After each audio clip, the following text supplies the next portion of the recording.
ভূমিকম্পে ক্ষতিগ্রস্ত মায়ানমারে ত্রাণ সহায়তা পাঠিয়েছে বাংলাদেশ। রোববার দুপুরে 16.5 টন ত্রাণ বোঝায় দুটি বিমান মিয়ানমারের ইয়াঙ্গুনে গেছে।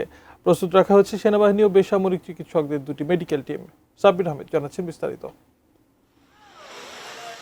7.7 মাত্রার ভূমিকম্পে গোটা মায়ানমার এখন ধ্বংসস্তূপের জনপদ।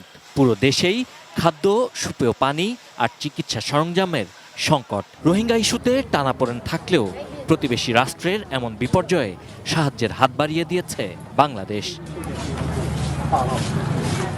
দুপুরে কুর্মিটোলার একে খন্দকার বিমান বাহিনী ঘাঁটিতে ত্রাণ সহায়তাকারী দলের সঙ্গে কুশল বিনিময় করেন সেনাপ্রধান জেনারেল ওয়াকারুজ্জামান সহ নৌ ও বিমান বাহিনীর প্রধানরা।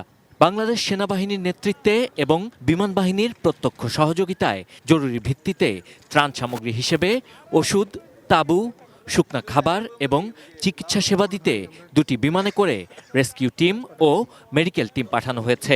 জুস রাখতে আমার পছন্দ স্টাইলিশ ও ফুড গ্রেড আরএফএল চপ। জুস রাখার জোশ চপ।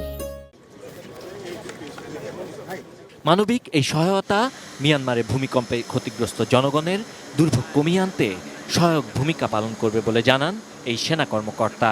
সেনাবাহিনীর একটা মেডিকেল টিম 10 সদস্যের এবং অসামরিক ডাক্তারদের সমানে 11 সদস্যের আরেকটা টিম প্রস্তুত রয়েছে। আমাদের 2টা মেডিকেল টিম প্রস্তুত রয়েছে। আমাদের উদ্ধারকারী দল প্রস্তুত রয়েছে। আমরা আজকে শুধুমাত্র ত্রাণ সহায়তা পাঠাচ্ছি, কারণ এই মুহূর্তে মিয়ানমারের যে অথরিটি তারা আমাদের উদ্ধারকারী দল এবং আমাদের ডাক্তারদের যে দল আছে তাদেরকে গ্রহণ করার জন্য তারা এখনো প্রস্তুত নয়।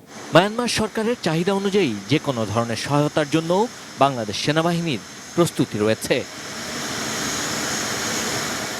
যেখানেই দুর্যোগ বা প্রাকৃতিক বিপর্যয় সেখানেই বাংলাদেশ সেনাবাহিনী এবারে যেন তার ব্যতিক্রম নয়। ক্ষতিগ্রস্ত মিয়ানমারে তাই ত্রাণ সহায়তা নিয়ে যাচ্ছে বাংলাদেশ সেনাবাহিনী ও বিমান বাহিনীর দল। Sabbir Ahmed, ATN news, Dhaka.